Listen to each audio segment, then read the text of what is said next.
नमस्कार दोस्तों, scary nights में फिर से आप सभी का एक बार स्वागत है।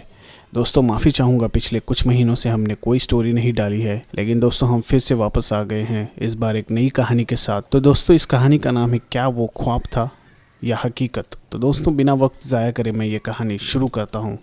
दोस्तों यह कहानी हमें भेजी है दिल्ली से राजेश ने।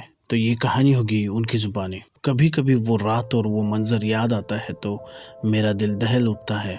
आखिर वो क्या था? वो महज मेरा कोई ख्वाब था या कोई हकीकत जिसे मैं आज तक नहीं भूल सका। जब कभी वो व्याख्या मेरे सामने आ जाती है तो आज भी मेरे रोंगटे खड़े हो जाते हैं। उस रात की सारी घटना मेरी आंखों के सामने एक फिल्म की तरह चलने लगती है। भयानक और अंधेरी रात, ऊपर से सुनसान इलाका, बड़ा सा उजाड़ कमरा, फिर कंडक्टर की लाश का यूं मिलना। न जाने उस रात क्या होने वाला था, लेकिन हम उस रात सच में बच गए। अगर वो ना होता तो शायद हम भी उस कंडक्टर के साथ अपनी जान से हाथ धो बैठते। लगभग 20 साल पहले की बात है दोस्तों।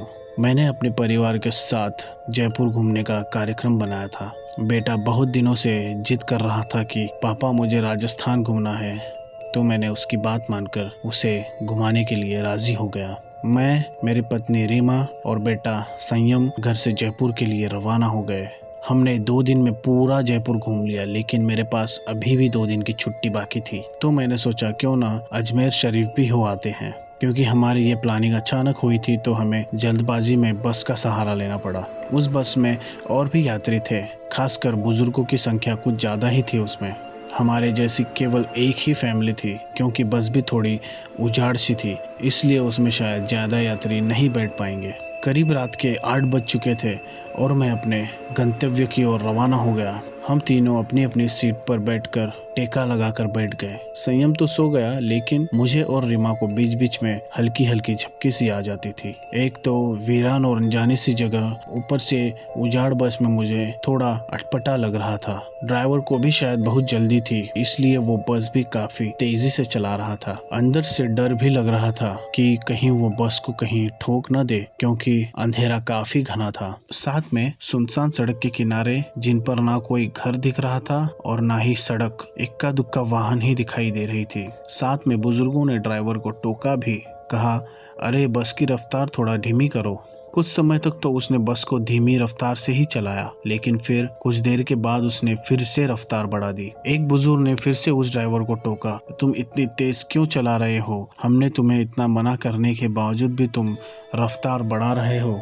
तब ड्राइवर ने जवाब दिया कि अंकल जी, जो मैं कर रहा हूँ वो बिल्कुल ठीक कर रहा हूँ। मैंने सुना कि ये इलाका अच्छा नहीं है, बहुत ज़्यादा खतरा है इस जगह में, और हम इस इलाके को जितनी जल्दी पार कर पाएंगे उतना ज़्यादा अच्छा होगा। ड्राइवर की बात सुनकर सबने कहा कि चलो ठीक है, तुम रफ्तार जैसे बढ़ा रहे हो उसी तरह से बढ़ाना, लेकिन आसपास के गाड़ियों का भी ध्यान देना। बस अब तेज रफ्तार से आगे बढ़ रही थी कि तभी एक तेज आवाज के साथ बस का बैलेंस बिगड़ गया और बस थोड़ी दूर बढ़ी और रुक गई। अब सब कांप गए कि अचानक ये क्या हुआ। इतना खतरनाक इलाका और बस का अचानक से रुक जाना काफी भयावह था।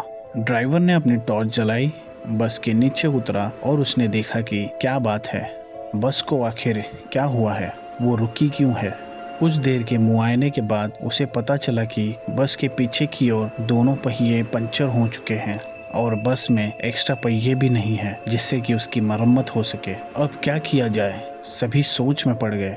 रेतीली अनजान जगह, अमावस की गहरी काली रात, जंगली जानवरों का डर और बस का यूं खराब हो जाना, सबके तो जैसे होश ही उड़ गए थे। अब क्या करे क्या ना करे, किसी को कुछ भी सूझ नहीं रहा था। तभी कंडक्टर को थोड़ी दूर से एक रोशनी आती दिखाई दी। उसने सबसे कहा कि देखो वहाँ एक रोशनी दिख रही है, तो हो सकता है वहाँ कोई गांव हो।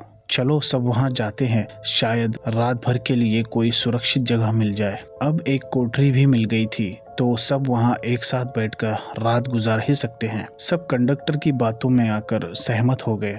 सबने अपना अपना सामान उठाया और चल पड़े उस रोशनी की ओर। जैसे ही वो सब एक रोशनी के नजदीक पहुंचे तो हमें एक एक बड़ी सी कोठरी दिखाई दी, जिसे देखने से लग रहा था कि वो कोई बहुत पुरानी सराय है जहां भूले भटके मुसाफिर रुकते होंगे। सब कोठरी के दरवाजे के बाहर खड़े हो गए। ड्राइवर ने हिम्मत करके दरवाजे की सांकल खटखटाई। एक बहुत ही बूढ़े व्यक्ति ने दरवाजा खोला। उसके सिर पर एक बड़ी सी पगड़ी थी, गले में पुराने जमाने का कोई आभूषण था, कानों में भी कुंडल पहन रखे थे। कुर्ते के ऊपर उन्होंने एक सदरी पहन रखी थी। पैरों में पुराने जमाने की ऊंट के चमड़ी की बनी मोजड़ी और हाथ में एक बड़ा सा लट्ठ ले रखा था।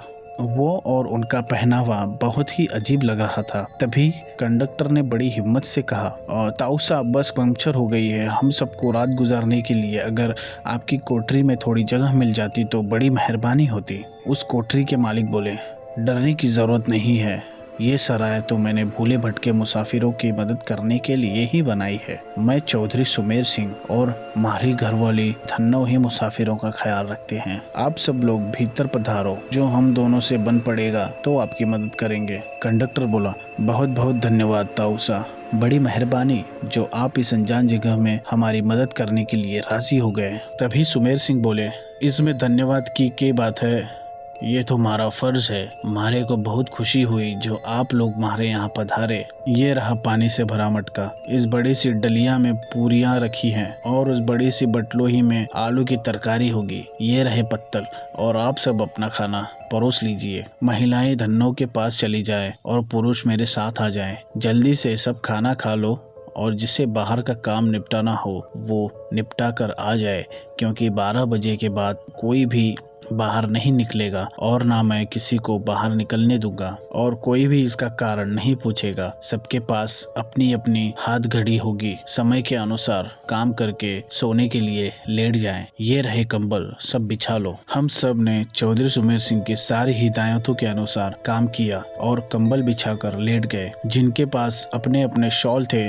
चादर थे, वे सभी ओढ़ कर लेट गए। मेरे पास ओढ़ने वाला बड़ा सा कंबल था, इसीलिए मैंने मेरे बेटे को अपने साथ सुला लिया। मेरी पत्नी औरतों के साथ अपना शॉल ओढ़कर लेट गई। चौधरी जी ने एक बार फिर सबको बाहर न जाने की हिदायत दी और सबको सोने के लिए कहा। लगभग 12 बजे के बाद न जाने कंडक्टर को क्या सूझी, उसे बीड़ी पीने की तलब लग गई और वो बाहर जाने लगा। चौधरी जी ने उसे बहुत रोका, लेकिन वो नहीं रुका। कंडक्टर के बाहर जाने के बाद चौधरी जी ने जल्दी से कोठरी के किवाड़ बंद कर दिए और साथ में पटरे की मदद से किवाड़ को मजबूती से बंद कर दिया, क्योंकि कोई भी भीतर ना आ सके, और सारे रोशनदार और खिड़कियों को बंद कर दिया। कुछ देर बाद बाहर से बहुत ही डरावनी आवाजें आने लगी। साथ में कंडक्टर की भी आवाज सुनाई दी। वो चिल्लाकर बचाओ बचाओ चिल्ला रहा था। कोठरी के कुछ लोगों ने कंडक्टर की मदद के लिए बाहर जाने का सोचा, लेकिन चौधरी जी ने सबसे यह कहकर रोक दिया कि अगर सब बाहर गए तो सर्वनाश हो जाएगा। वो शैतान अगर भीतर आ गया तो हम में से कोई भी जिंदा नहीं बचेगा। सब अपनी जान के विषय में सोचकर पीछे हट गए। फिर चौधरी जी ने सबसे कहा कि सब अपनी अपनी जगह पर लेट जाएं और उनकी बात मानना हम सबकी मजबूरी थी। हमने सबने वही किया जो चौधरी जी ने कहा। एक आध घंटे बाद सबको नींद आ गई। जब हम सब सुबह जागे तो वहाँ का मंजर देखकर दंग रह गए।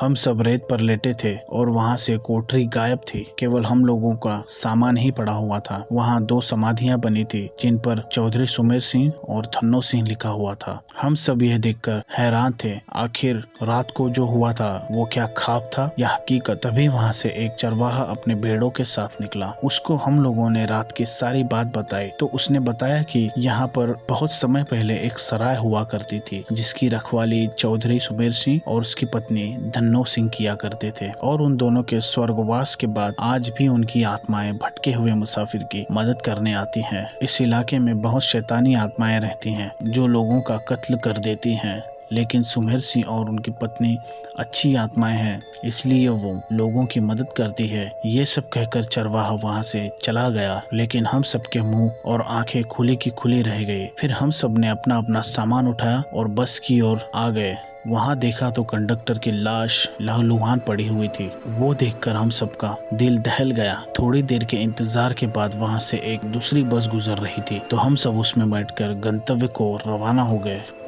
तो दोस्तों बस इतनी सी थी आज की कहानी। मैं आशा करता हूँ दोस्तों आप सभी को ये कहानी जरूर पसंद आई होगी, और अगर कहानी पसंद आई होगी तो हमारे चैनल को सब्सक्राइब कीजिए और हमारी स्टोरी को लाइक कीजिए। दोस्तों आप सभी का धन्यवाद।